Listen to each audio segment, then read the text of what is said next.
여러분 주위에 이런 사람이 있습니까? 하나님을 보여주면 내가 하나님을 믿겠다. 이렇게 말을 하는 사람들이 우리 주변에 적지 않게 있습니다. 여러분 보면 우리가 분명히 믿겠다는 말 속에는 보면 우리가 분명하게 안다 하는 것이 전제되어 있습니다. 잘 생각해 보세요. 우리가 보는 눈이 우리를 속일 때가 있지 않습니까? 우리가 쓰는 말 중에 착시라는 말은 눈으로 보는 것에 의한 착각 현상이에요. 실제로 이게 아주 특별하지 않게 흔하게 우리 주변에 있습니다. 예를 들어서 멀리 있는 것은 작게 보이는 것이죠. 서울에서 가장 높은 건물이 롯데타워이죠. 한 600m 정도 될 터인데 그 건물이 여기서 보면 정말 손가락 한 마디만도 안 되게 작게 보여요. 그런데 석천동에서 이렇게 보면 진짜 이 롯데타워는 마치 나를 덮칠 것처럼 어마어마하게 큰 건물로 느껴지는 거죠. 우리가 똑같은 눈을 가지고 있는데 그것이 가까이 있으면 커 보이는데 멀리 있으면 작아 보이는 눈이 우리를 속이는 현상들이 있습니다. 그뿐만 아니라 눈은 우리가 볼 수 있는 크기, 그것보다 크거나 작으면 잘 보지를 못해요. 너무 작으면 마치 우리 눈은 없는 것처럼 여겨지는 거죠. 사실 이렇게 손바닥을 펼치면 이 안에 우리가 알지 못하는 여러 가지 바이러스들이 있을 거인데 현미경으로 보기 전까지는 이것들을 볼 수 없다라고 하는 것입니다. 타락한 세상 가운데, 왜곡되어 있는 인류 가운데 하나님의 진리도 그런 것 같아요. 때로 우리에게 너무 멀리 있어서 작아 보이고 너무 작게 느껴져서 이것들이 없는 것처럼 느껴지는 경우가 참 많다는 거예요. 어떻게 할까? 하나님이 우리에게 주신 지혜는 하나님의 말씀인 성경입니다. 성경은 마치 망원경과 같은 역할을 해요. 그래서 멀리 있는 진리를 가까이 당겨서 우리 눈앞에서 보게 하고 너무 작아서 보이지 않는 것 같은 그 진리를 현미경과 같이 크게 확대해서 지금 살아 움직이는 말씀으로 그것을 우리에게 보게 하는 은혜가 있는 것이죠.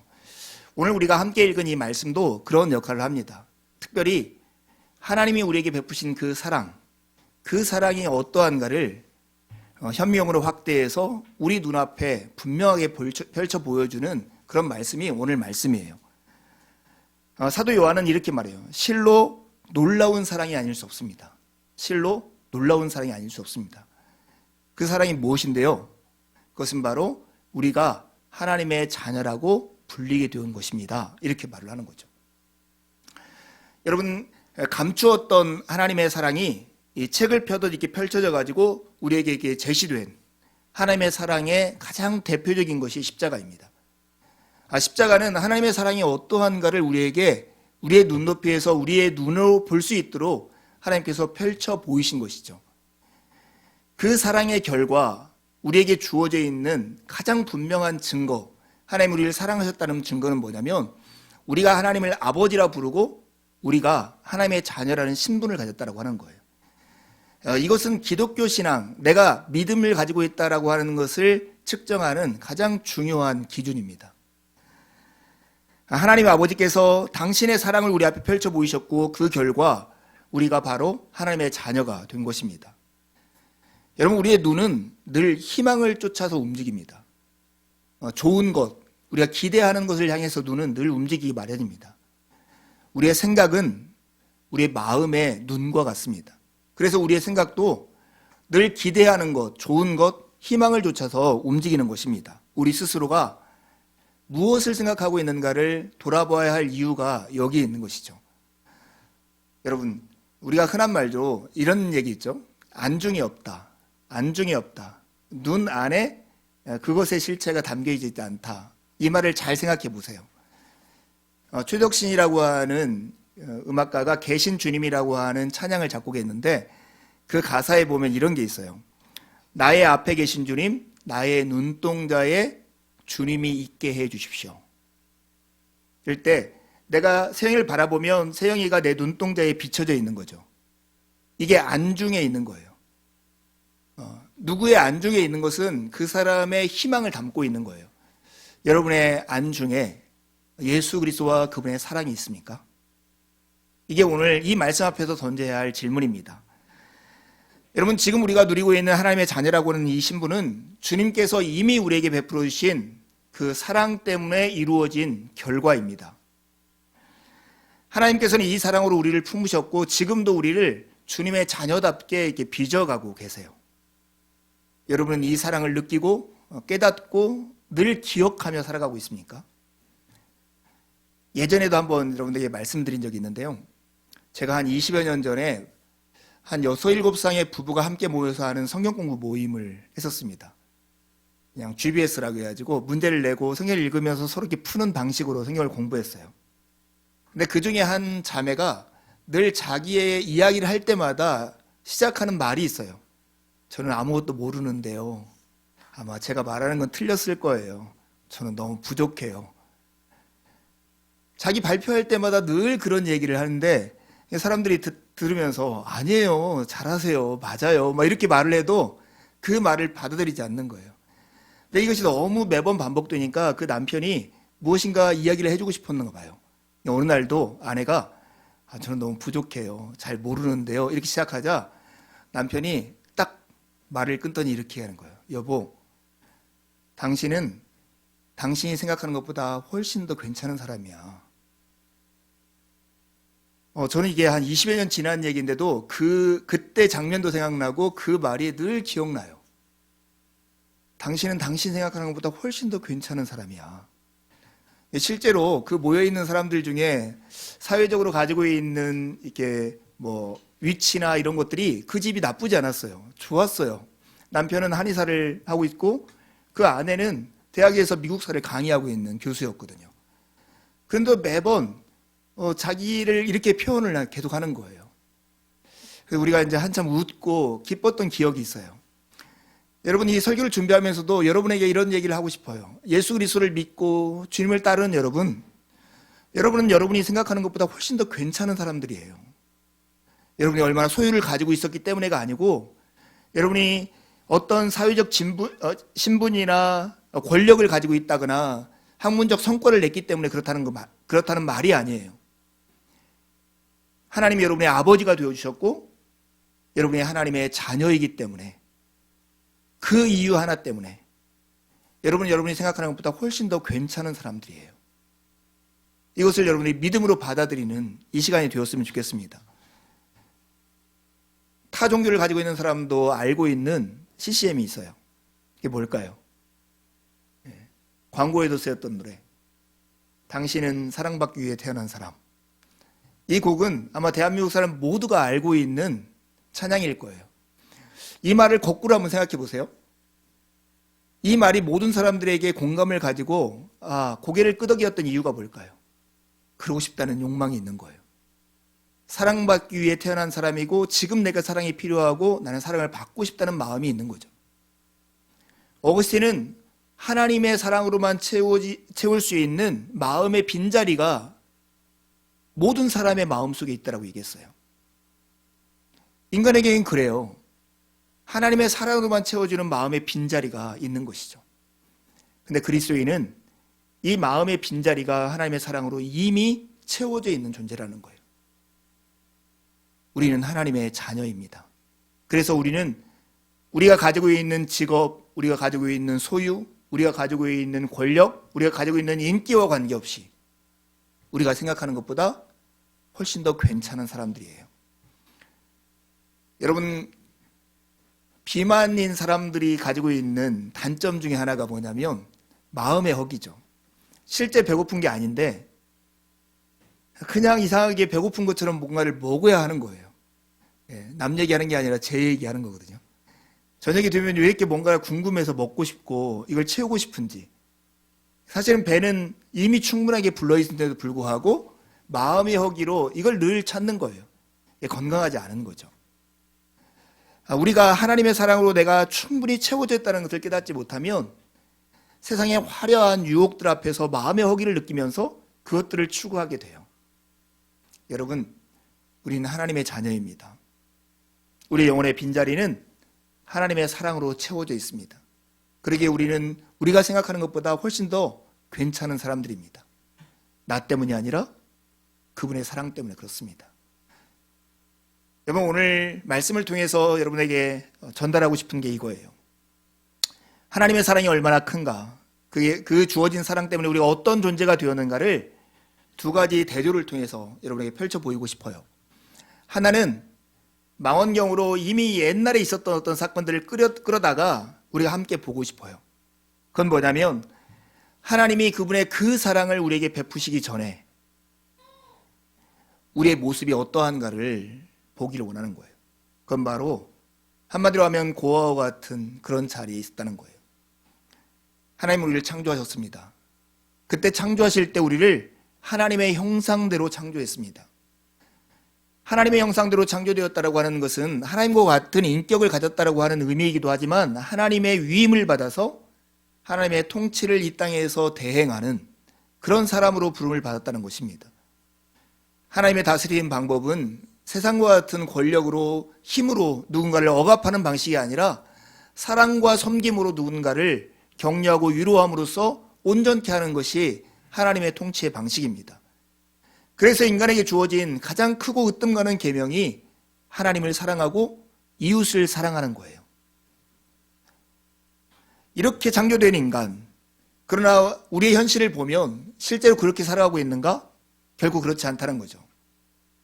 증오가 우리 조화로운 세상은 증오로 깨어졌고 기쁨은 고통으로 단절되어 버린 이 세상을 살고 있습니다. 특별히 이 창조된 모습이 어떻게 타락된 모습으로 변했는가를 볼 수 있는 가장 대표적인 증상이 있어요.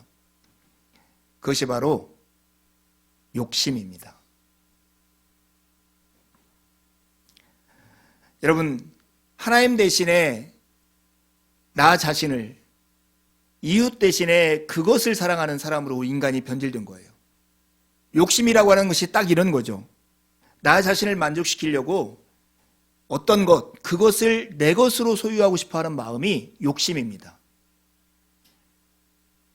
그래서 인간은 인간의 타락한 모습을 한마디로 하면 욕심덩어리가 되었다고 하는 거예요.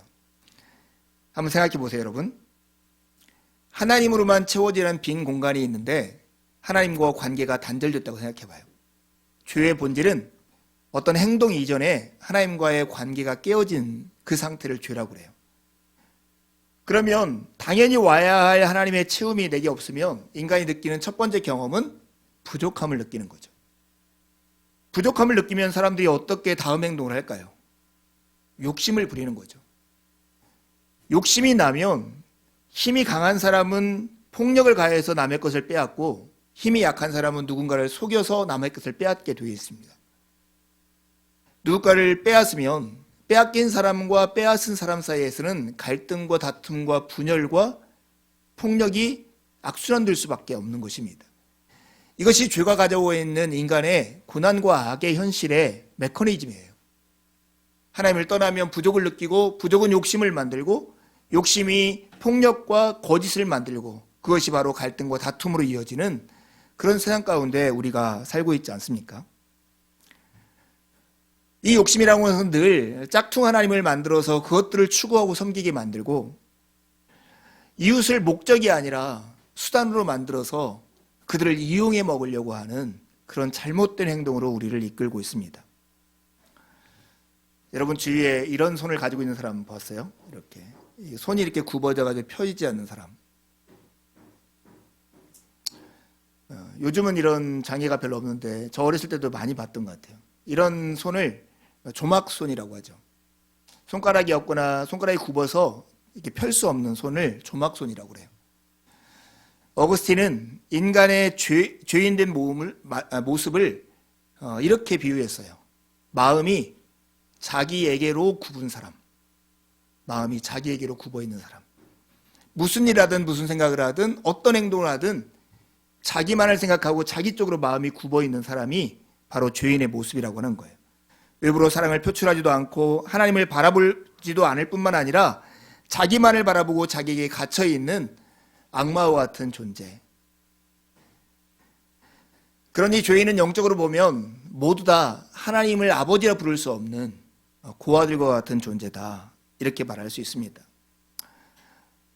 인간의 이렇게 욕심덩어리와 죄악된 모습을 가장 잘 대표하는 단어 중에 하나가 도덕경영이라는 말인 것 같아요. 여러분, 도덕이나 윤리는 그 자체가 목적이어야 하잖아요. 그렇게 살아가는 게 마땅하고 당연한 것이어야 돼요. 도덕경영이라고 하는 것은 도덕적으로 기업이 윤리의 지수와 도덕 지수가 올라가면 기업이 잘 될 거라고 하는 거예요. 도덕이 수단화되는 것이죠. 심지어 마땅한 원리나 마땅한 목표조차도 이렇게 수단화시켜버리는 것이 인간의 모습, 인간의 실체와 같은 것이죠. 여러분, 오늘 우리가 보려고 하는 것은 하나님 없이 하나님이 그 사랑을 베풀기 전에 고아와 같은 우리가 어떻게 이제 하나님을 아버지라 부르는 자리까지 가게 되었는가, 이것을 살피기 위한 거예요. 그 반대 극단에 인간의 타락한 모습을 보았는데 그것을 한마디로 하면 욕심덩어리다. 여러분, 마음은 어떻습니까? 내게 필요한 것, 내게 있어야 할 것 이상으로 우리가 무엇인가를 추구하고 그것이 없으므로 내가 불안해하거나 또한 앞으로 없을지 몰라서 두려워하고 있다면 우리도 그런 욕심의 영향을 받고 있는 사람들 중에 하나일 것입니다. 그런데 하나님이 그 사랑을 우리에게 베푸셨습니다. 그 결과 우리는 하나님을 아버지라 부르게 되었고 우리는 하나님의 자녀들이 되었습니다. 어떻게 우리가 하나님을 아버지라 부르게 되었을까요? 여러분, 잘 생각해 보세요. 우리가 하나님을 아버지라 부르는 것을 너무나 자주 하고 반복하고 흔하게 하다 보니 무시되지만, 여러분, 우리 주변에 진짜 권세 있고 뭔가 돈이 많고 부유한 집안에 가봐서 야, 이 집에서 태어났으면 얼마나 좋았을까, 이런 마음을 가져본 사람은 누군가를 아버지라 부르는 것이 얼마나 크고 위대한지 몰라요. 얼마 전에 그 재벌가 막내 아들 그 드라마에 보면 그 상속자 아들 같은 그 사람이 평생 비서로 아버지 밑에서 일하는 사람한테 그러잖아요. 그러니까 다시 그렇게 태어나야지, 그렇게 나처럼 태어났어야 하지, 이렇게 말을 하는 거죠. 어떤 사람의 아들이라고 하는 지위, 그 지위가 가지고 있는 특권과 내가 아버지라 부르는 분이 누군가를 안다면 우리가 하나님을 아버지라 부르는 것이 얼마나 크고 위대한 것인지를 새롭게 이해할 수 있을 거예요. 우리는 천지를 창조하시고 무한한 은혜로 우리를 구원하신 하나님을 아버지라 부르는 하나님의 자녀들입니다. 우리가 어떻게 이런 위치에 올랐을까? 우리는 성경을 통해서 분명히 알고 있습니다. 우리가 아직 죄인이었고 하나님 앞에 의를 행할 수 없을 그때에, 심지어 하나님과 원수 관계였을 때에 하나님께서는 당신 안에 계셨던 독생성자 예수 그리스도를 우리에게 보내주셨고 그분이 우리를 위해서 십자가를 지셨습니다. 그리고 이제 그분의 이름을 믿는 자, 그를 영접하는 사람들에게는 하나님의 자녀가 되는 특권을 주셨기 때문에 오늘 우리가 여기에 이른 것입니다. 여러분, 교회에서 전하는 이런 복음이라고 하는 소식이 무엇인가 생각해 보십시오. 이것은 우리를 구원하려 이 땅에 오신 예수 그리스도께서 나하고 결혼하자 하고 손을 내미는 것과 같습니다. 초라하고 형편없고 자격 없고 그런 관계를 나아갈 수 없는 자에게 예수 그리스도가 손을 내미는 것, 그것이 바로 복음이고 그것을 받아들여서 주님과 한 몸이 되는 것이 믿음입니다. 결혼하신 분들은 그 결혼을 할 때 이 사람과 내가 결혼해야겠다 마음을 먹었을 때 그 과정을 여러분 기억하십니까? 얼마나 신중하고 고민하면서 하십니까? 진짜 이 사람이 최고야, 이 사람밖에 없어, 이 온전한 마음을 가지고 결혼하는 경우가 얼마나 될까요? 그 상황에서 저 사람이 나를 받아줬기 때문에 내가 결혼하는 것이지 내가 무엇인가를 선택해서 그 일이 이루어지는 것은 아닌 것 같아요. 예수님이 당신을 받아들일 수밖에 없는 환경 가운데 우리를 찾아오시고 우리에게 손을 내밀고 우리가 그것을 받아들이는 것이 바로 믿음입니다. 믿음을 통해서 우리는 결혼의 반지처럼, 결혼 반지와 같은 믿음을 통해서 우리는 하나님의 자녀라는 것을 확인하게 되는 것입니다. 여러분, 이 일은 실제적으로도 엄청난 큰 결과를 가져옵니다. 우리가 하나님의 자녀가 되었다라고 하는 것은 예수 그리스도께서 누리셨던 그 영광과 놀라운 것을 오늘 우리도 동일하게 누리게 되었다고 하는 거예요. 예수 그리스도가 성부 하나님을 향해서 아버지라 불렀는데 이제 그 성부 하나님이 우리의 아버지가 되시고 예수 그리스도는 우리의 위대한 형제가 될 뿐만 아니라 예수 그리스도를 늘 함께하며 도우시던 보혜사 성령님께서 계셨는데 이제 우리는 하나님의 자녀가 되었기 때문에 성령은 또한 우리를 위해서 은혜를 베푸시고 우리를 변호하시고 우리를 돕는 자로 우리와 함께 계신다는 거예요.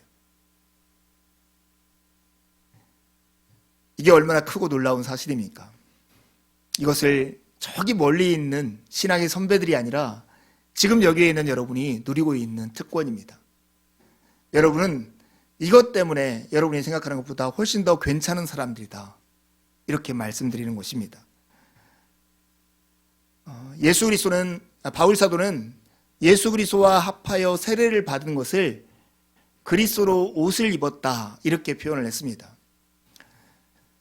제가 이렇게 가까이 지내는 친구 중에 하나 저에게 늘 말을 험하게 하고 하는 친구가 있습니다. 어느 날도 여기 교회에 와서 저를 보더니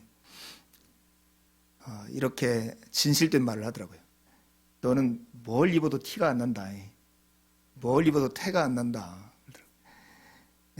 부정을 못 하겠더라고요. 그러니까. 근데 좀 야구르잖아요. 곱게 얘기하면 좋은데. 그래서 제가 이걸 반박하고 싶었어요.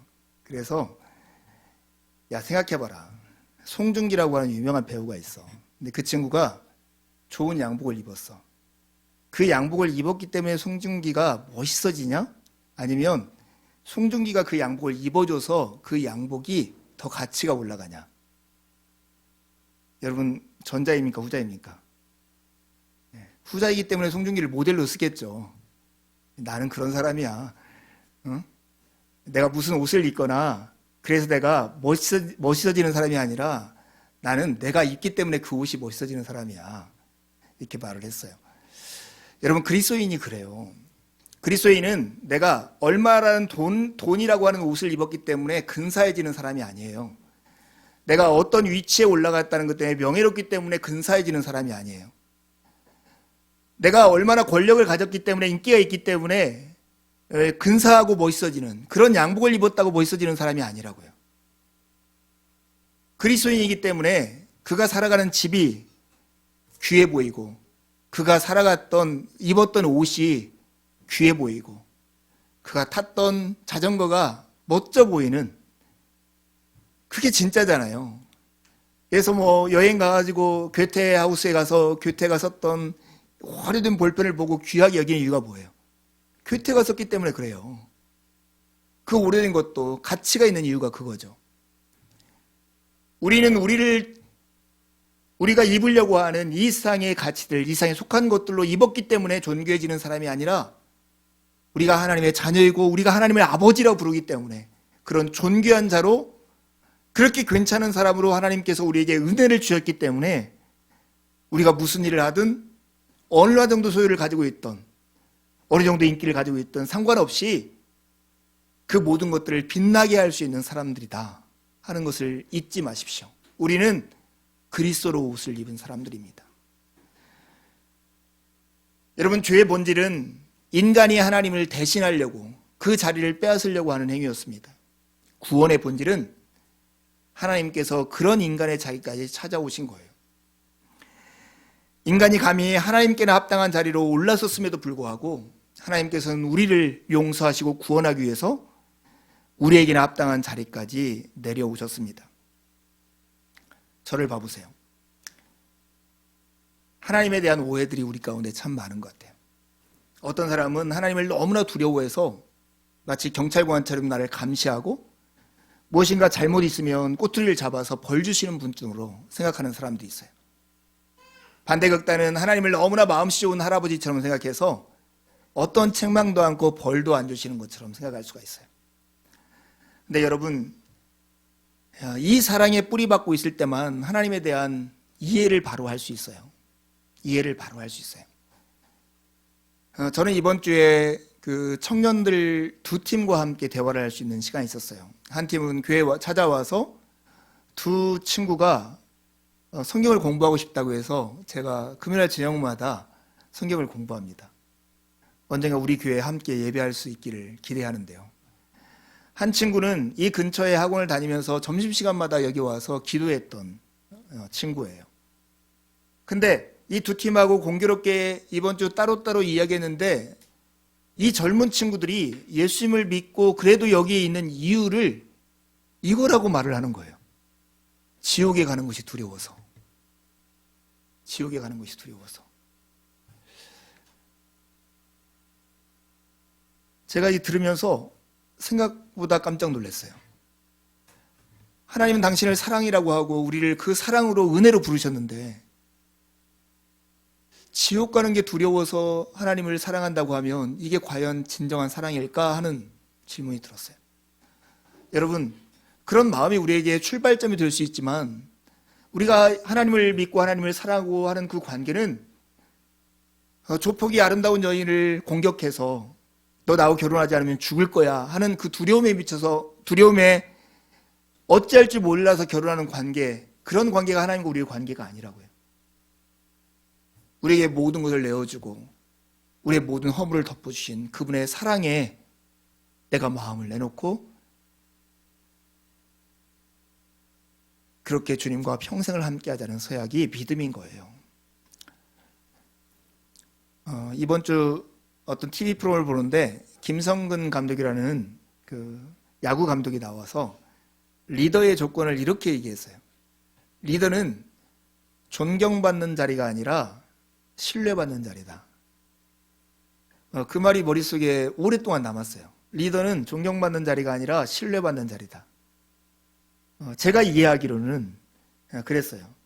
그러니까 감독으로 자기가 있을 때 선수들이 우리 감독님 마음씨 좋고 정말 인격적이고 훌륭하세요. 이런 얘기 들어봤자 다 쓸데없다는 거예요. 결국은 이 시즌 동안 열심히 선수들을 다구치고 엄청나게 고생시켜서 훈련시켜가지고 우승을 하고 선수들이 연봉을 많이 받게 하면 오히려 선수들이 나중에 그것을 훨씬 더 좋아한다는 거예요. 우리 감독님 마음씨 좋아. 근데 꼴찌였어.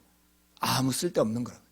그것을 리더의 조건은 존경을 받는 게 아니라 신뢰를 받는 것이다. 신뢰는 결과로부터 나온다. 이렇게 얘기하더라고요. 여러분, 하나님이 여러분에게 때로 채찍질하고 하나님께서 여러분에게 어려움을 허락하실 수가 있어요. 사랑의 하나님임에도 불구하고. 그 목적이 뭘까요? 하나님이 여러분을 그런 자리까지 이끌어가기로 결정하고 여러분을 인도하는 여러분의 리더이기 때문에 그렇습니다. 사랑하는 여러분, 오늘 마음속에 이걸 꼭 기억했으면 좋겠어요. 나는 하나님의 자녀입니다. 나는 하나님의 자녀입니다. 옆에 있는 사람한테 한 번만 얘기해 주세요. 당신은 하나님의 자녀입니다. 한 사람이 기독교 신앙을 얼마나 잘 이해하고 있는지 판단하려면 자신이 하나님의 자녀라는 생각과 하나님이 자기 아버지라는 생각을 얼마나 중요하게 생각하는지를 보라고 제임스 패커가 얘기해요. 내가 정말로 진짜 믿음이 있는가를 분별하는 가장 중요한 질문이 이거예요. 내가 하나님의 자녀라는 생각과 하나님이 나의 아버지라는 이 생각이 얼마나 나에게 중요한가. 이 생각이 예배와 기도 및 그의 총체적인 인생관을 촉발하거나 지배하는 생각이 아니라면 이는 그 사람은 기독교를 잘 알지 못하는 사람일 것이다. 이렇게 말을 합니다. 여러분, 우리가 가진 큰 소망이 있어요. 그 소망은 뭐냐면 우리가 그리스도처럼 될 것이라고 하는 소망이에요. 사람들은 우리의 이 땅에서 입고 있는 옷들, 무슨 차 타고 다니니, 몇 평의 집에 살고 있니, 통장에 잔액은 얼마나 있어, 어느 학교 나왔어, 이런 걸로 사람들은 우리를 보기에 우리가 괜찮은 사람에도 불구하고 우리를 알아보지 못합니다. 그러나 우리가 가지고 있는 확실한 소망이 있어요. 그것은 바로 우리가 그리스도처럼 된다는 소망입니다. 비전이라고 하는 것은 미래를 보는 그림이에요. 우리의 비전은 예수 그리스도입니다. 우리의 미래는 예수 그리스도예요. 하나님이 우리를 그와 같은 존재로 만들어 가실 거예요. 그 소망을 품고 그렇게 살아가십시오. 이 소망을 품은 사람들마다 그래서 그리스도처럼 살 것이라고 얘기합니다. 우리의 소망이 그리스도처럼 되는 거라면 우리의 삶은 그리스도처럼 살아가는 것입니다. 주를 향하여 이 소망을 가진 사람은 누구나 그리스도가 그러셨던 것처럼 자신을 깨끗하게 하면서 살아가는 것입니다. 여러분, 이번에 그 튀르키예 지진 이거 보면서 정말 황당하고 이런 것들이 중계되는 것을 이렇게 보고 있는 이런 마음조차도 정말로 불편한 한 주간을 우리가 보냈습니다. 지진이라고 하는 게 얼마나 무섭고 끔찍한지 그 떨림을 한번 경험해 본 사람들만 사실은 알 수 있을 것입니다. 다음 주에 우리 교회는 작지만 튀르키예 형제들을 그 고난에 동참하는 의미에서 특별 헌금을 하려고 합니다. 여러분, 이 헌금을 준비할 때 그냥 여러분이 가지고 있는 돈의 일부를 헌금으로 드리는 것보다 이번 주 한 주간 여러분이 누릴 수 있는 즐거움이나 권리를 포기하고 그 재정을 드리는 것이 더 좋겠다 싶습니다. 어떤 사람들은 한 끼씩 금식하면서 식대를 모아서 드려도 좋고, 어떤 사람은 자기가 즐길 수 있는 영화나 음악회 같은 걸 갈 것을 멈추고 그 비용을 준비해서 드려도 좋겠습니다. 여러분이 고난에 동참한다는 의미에서 여러분이 행할 수 있는 어떤 권리나 즐거움들을 조금씩 포기하고 그 재정을 들여서 우리가 모아서 거기를 돕는 일에 쓰기를 원합니다. 이것이 바로 마땅한 권리가 있음에도 불구하고 그 권리를 포기하시고 이 땅에 우리를 구원하기 위해서 오신 예수 그리스도의 고난에 동참하는 일입니다. 이럴 때야만 우리는 주님의 마음을 알 수 있습니다. 사랑하는 여러분, 로마서 8장 32절에 보면 자기 아들을 아끼지 아니하시고 우리 모든 사람을 위해서 내어주시니가 어찌 그 아들과 함께 모든 것을 우리에게 주시지 않겠느냐 말씀하십니다. 더는 여러분이 누구인지를 이 세상과 세상에 속한 것들로 증명하려고 노력하지 마십시오. 괜찮습니다. 여러분은 여러분이 생각하는 것보다 훨씬 더 괜찮은 사람들입니다. 왜냐하면 하나님이 우리의 아버지시기 때문에 그렇습니다. 자기 아들을 아끼지 아니하시고 모든 사람을 위해서 내어주신 아버지의 그 사랑이 이미 우리가 누구인지를 증명하고 있습니다. 우리는 하나님의 자녀들입니다. 제가 정말로 좋아하는 음식이 국수입니다. 혹시나 저와 같이 점심을 먹기를 원하는데 뭘 먹을까 고민할 때 국수 먹으러 가자고 하면 저는 아마 양손을 들고 기뻐서 따라갈 것입니다. 그래서 제가 가끔 가는 집이 행주산성에 국수집들이 있는 골목 원조국수집이에요. 이번 주 월요일 날 점심 때 고민하다가 한번 가자. 자전거 타고 1시간 자전거 타고 가서 6,000원짜리 국수 먹고 이렇게 또 1시간 자전거 타고 여기를 왔습니다. 제가 얼마나 좋아하는지 아시겠죠? 그런데 제가 국수집에서 국수를 기다리면서 이런 생각을 했어요. 딱 주문하고 앉아있는 자리에서 이런 생각이 떠오르더라고요. 야, 못 살았던 티를 낸다. 못 살았던 티를 낸다. 행주산성 원주 국수집 한 그릇 후루룩 배도 마음도 빵빵. 이런 제 마음에 이런 생각이 들더라고요. 국수가 나왔어요. 진짜 이 국수가 큰 대접에 가득 차서 나오거든요. 곱빼기를 시키면 먹을 수 없을 만큼 나와요. 근데 국물도 너무 맛있어서 국물까지 다 마시면서 이런 생각이 들었어요.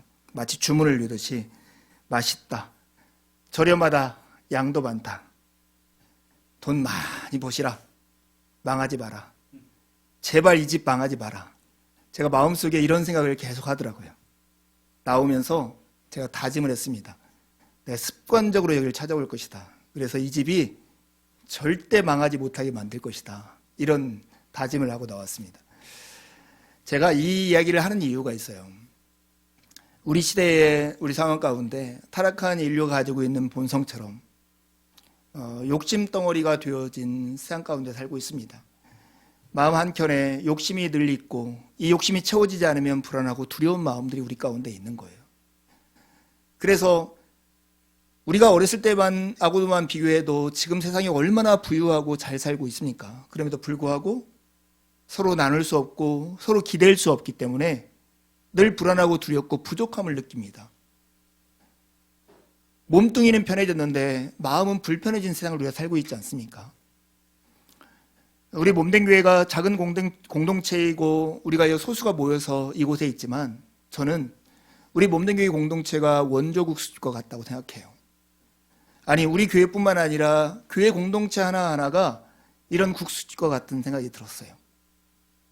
그냥 예수님께서 우리를 사랑하셔서 모든 것을 거저 내어주신 것처럼 서로를 위해서 내어줄 수 있는 곳, 이유와 관계없이 그의 사회적인 형편과 관계없이 다 존중하고 받아들이고 그의 목소리에 귀를 기울여주고 그를 인정하고 귀로 격려할 수 있는 그런 공동체.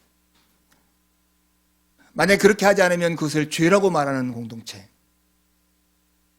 이것은 세상이 맛볼 수 없는 그리스도의 사랑이라고 하는 참맛을 맛볼 수 있는 곳이라고 생각합니다. 망하지 마라. 제발 망하지 마라. 오늘날 교회들이, 우리 몸된 교회가 이 복음을 전하는 일을 멈추지 않고 계속해서 가는 그런 소망과 기대가 국수를 먹으면서 제 마음 가운데 들었습니다. 여러분, 오늘은 우리 몸된 교회가 한 지붕 세 가족이었다가 한 지붕 두 가족으로 변하는 주일입니다. 2시에 예배를 드렸던 미래인 당산교회가 오늘부터 새로운 좋은 장소를 얻어서 이사해서 예배를 시작하는 날입니다. 2년 4개월 동안 우리 몸된 교회에서 함께 있는 동안 우리 공동체 식구들이 불편함을 감수해줬고 환대해준 덕분에 너무나 감사하다. 이 얘기를 저에게 전해줬고, 여러분 앞에 보이는 이 꽃은 그 교회에서 이번에 고맙다고 이렇게 갖다 놓은 꽃입니다. 여러분 참 잘하셨습니다. 그리스도처럼 멋지게 사셨습니다. 여러분 여기 있는 동안 우리가 정말 세상에 박수받고 막 영광스럽게 인정받지 못한다 할지라도 제가 행주산성 원주국수집 가면 그 맛 때문에 너무 행복해하는 것처럼 이곳에 오면 어떤 사람 때문이 아니라 그리스도 때문에 행복하고 그리스도의 사랑을 맛볼 수 있는 곳이었으면 참 좋겠습니다. 여러분 개인은 하나님을 아버지라 부르는 여러분이 생각하는 것보다 훨씬 더 괜찮은 사람일 뿐만 아니라 우리 공동체는 그 사랑을 보여주고 경험할 수 있는 아주 복된 공동체입니다. 그런 마음을 가지고 한 주를 사시고 서로를 돌아보는 귀한 시간이 되기를 바랍니다. 함께 기도하시겠습니다. 여러분 이